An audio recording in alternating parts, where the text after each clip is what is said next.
Welcome back guys to a new video. Now today's video is going to be about the new update for the Xbox One and the PS4 on ARK Survival Evolved.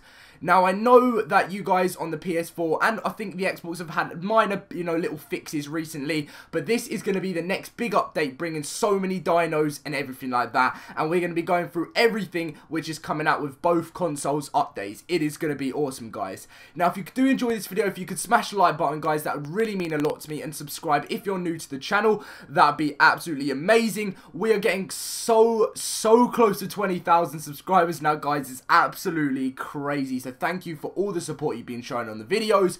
But anyway, let's get straight into this video of what's coming with the update guys. There's so much coming and I'm really looking forward to this video. So first of all, we're just going to start with the Xbox One update. So the ETA for version 749 is January the 16th. So that isn't that far away guys if you think about it. It's about 9 days away now. So it's about a week and 2 days until this update is released. And what is coming with this update is just one thing straight up, is everything coming with the PC through version 253 and above. So apart from obviously version 254, but it's everything with 253 and all the little patches that have been added to 253. So that's pretty awesome, and that's going to be January the 16th version 749. For the PS4, it's basically the same, although you are getting randomly generated maps, you're getting a new memory allocator for much more efficient memory usage, and it's going to fix any crashes, and you're going to have better performance.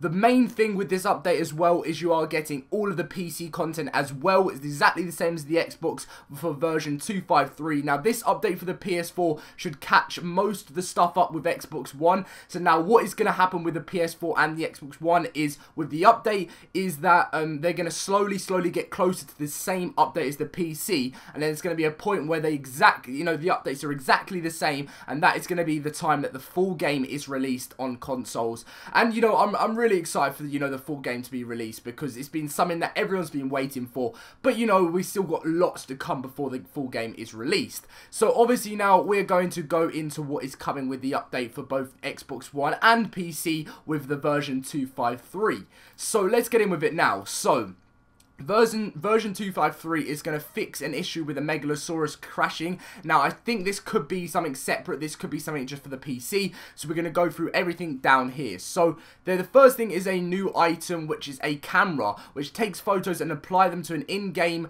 onto different paintings and stuff like that. So you can take photos. There's going to be a camera in-game. Not too sure what you're going to need to make by this. So I think if you're a PC player and you know how to make this, if you could put it in the comments, that would be absolutely amazing to find out what's going on, what you need to make the camera with.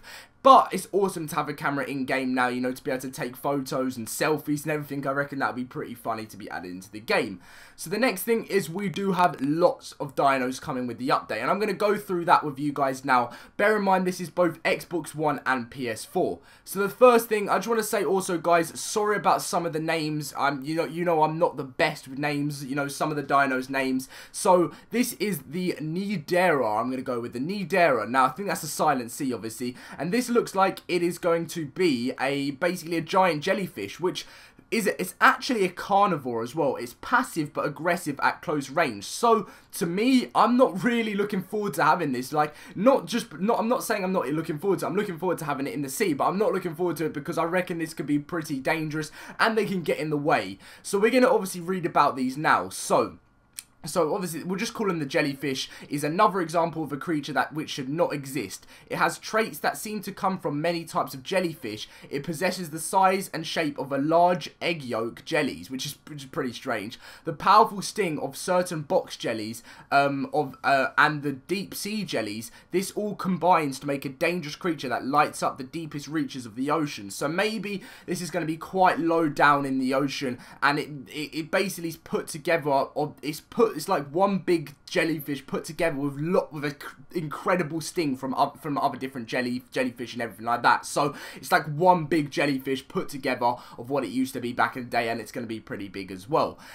So the jellyfish is barely more intelligent than a plant. There's no effective method to tame one, though as dangerous as they can be, a few tribes keep schools of them around just to harvest. So yes, but it's not tameable, it's not rideable, and it's not breedable. but it is apparently very good for like, as it drops angular gel and a biotoxin as well, which I've heard a biotoxin is going to be very useful in the future. So it is not generally an aggressive creature because it lacks normal perceptive senses. It generally just floats on the current until something gets close enough to sense, at which point it attacks. While it attacks are not that directly powerful. It stings and injects an incredibly strong and fast sedative, and so that basically means if it does sting you, you will pass out, which isn't good for the water because you know you'll pass out unless obviously you've got a unless you've got scuba diving equipment on or tech tier when that's released or anything like that. That will obviously save you. Most tribes kill the jellyfish on sight, then collect, it's a reserve of its powerful sedative to use technically advanced long-distance tranquilizers, which sounds pretty awesome. So maybe when you kill it, you can get from it, you'll get like sort of narcotic, like a powerful narcotic, which sounds pretty cool. So I'm definitely looking forward to this. They've actually added something new to the website now. I don't know if they've done it on this one. It doesn't look like they've done it on this one, but sometimes they show they're showing pictures of basically the jellyfish here, and I'm loving this new website update. It looks awesome because it shows you so much of the different stuff, where it's going to be, which is obviously all around in the sea, and obviously it drops biotoxin, which is going to be awesome. So the next dino that is coming with the update is the Troodon. Now, this is definitely one that's going to be pretty cool coming in.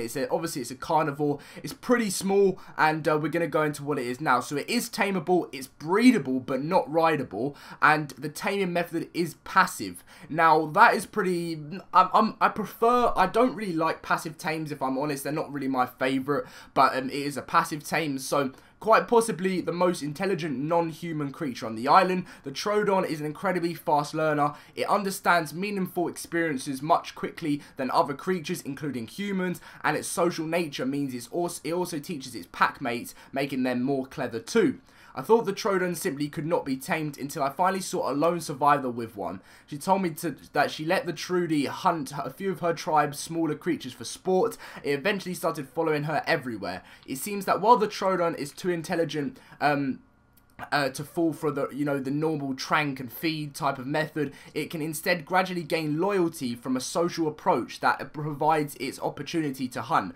Ever since I've wondered at the benefits that the pack of an ultra smart bred for battle Troodon may bring to a tribe brave enough to earn these favors of the clever carnivores. So to me, this thing sounds pretty awesome, and the packs hunt at night when obviously everyone's most vulnerable. So it sees humans as its primary prey as well, which is pretty scary, and it's dangerous due to its poisonous fangs. So to be honest, this is actually going to knock you out as well, paralyze you. So this sounds like it's going to be a pretty dangerous creature to have in, but if you do tame it, I reckon it could be very useful. So this is obviously the Troodon. Definitely something. Obviously, the reason why it's not rideable is it's not big enough. It's pretty small, but I definitely recommend this when it does get released. The next dino is obviously a water creature, and it is what you have all been waiting for, the Therizinosaurus. This is going to be the giant squid, the Kraken, whatever you want to call it. It is huge, it is aggressive, it is a carnivore, it is rideable, it is tameable, and it's not breedable, but it is awesome. Its preferred food is the black pearl, so you need to feed it black pearl. That's the only thing that it will eat. But it's a passive tame basically. So you got to get... Basically, you've got to get right up close to it, and what the main aim of this, to be able to tame this thing, is you're meant to get onto one of your deep sea creatures, which apparently this is good for a mosasaurus or anything quite powerful and strong, because otherwise it will kill your other tames. You have to use that to distract it, and while it's distracted, you have to go right up close to its body, and then quickly look into its inventory, and then put in a black pearl, and it will tame up. Now, that is pretty awesome. Its saddle is level 65, gonna be crazy. So it's a very aggressive water predator, approximately 30 feet long, which is huge. It is a terror of the deep. Once it grabs its prey, it slowly crushes them to a submission while using the talons on its tentacle to basically drain the victim of blood. One of the major benefits of taming it is harvesting its ink. Unlike normal ink, it is very oily and can be refined into fuels such as gasoline.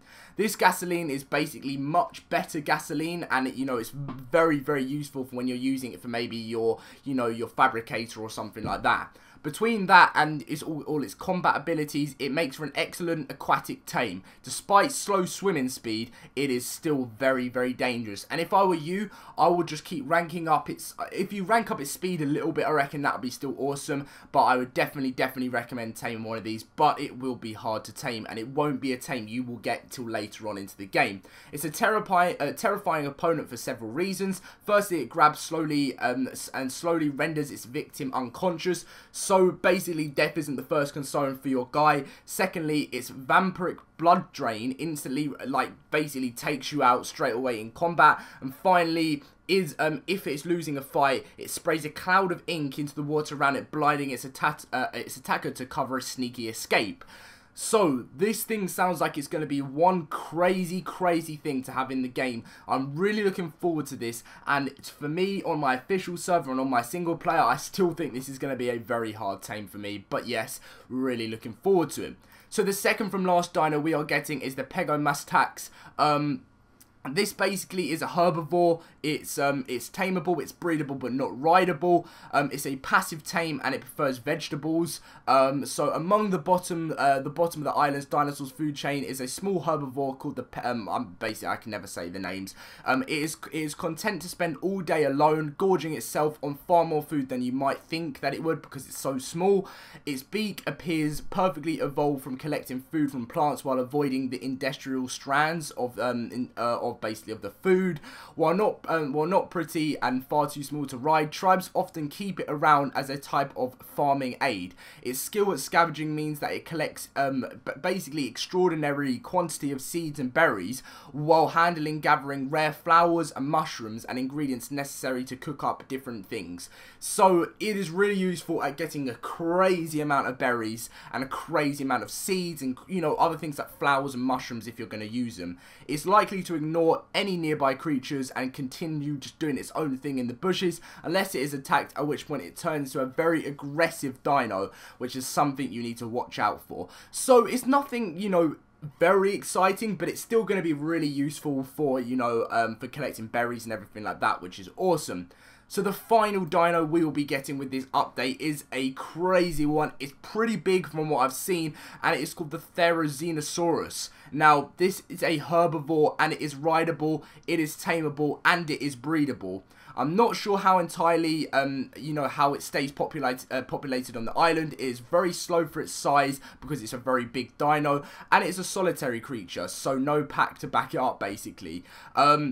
I suppose the fact of its sheer power of its rival, the T-Rex, is the only thing that allows this to be very aggressive. So basically, this thing is rideable. It's not going to be too useful in the game, but it is something that apparently is very good at removing trees and different things around. So this is going to be a sort of resourceful dino to have for your game, because, you know, it's good to say if anything grows in the way or something like that, or you just want to clear some land out or collect berries or collect thatch or wood. This is a very useful creature, as you can see from its very sharp claws. There is going to be useful for that type of thing, but I would keep this far away from any dangerous dinos. But they're all the dinos that is coming with the update now, guys, and the final few things that is coming is 2 new full-scale underwater caves, guys, with the new artifacts.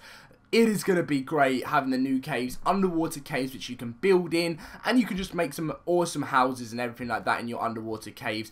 Definitely going to be exploring them. Really excited for that. Now, obviously, Winter Wonderland 2 was finished ages ago, so that's just something with the update. And the taming speed multiplier, the harvest amount multiplier, XP amount multiplier is now hardcored with an extra 2% multiplier. So you can now push this up even more by ×2, which means this is gonna, you know, if you want to, you can make stuff, you know, you can collect stuff so much easier.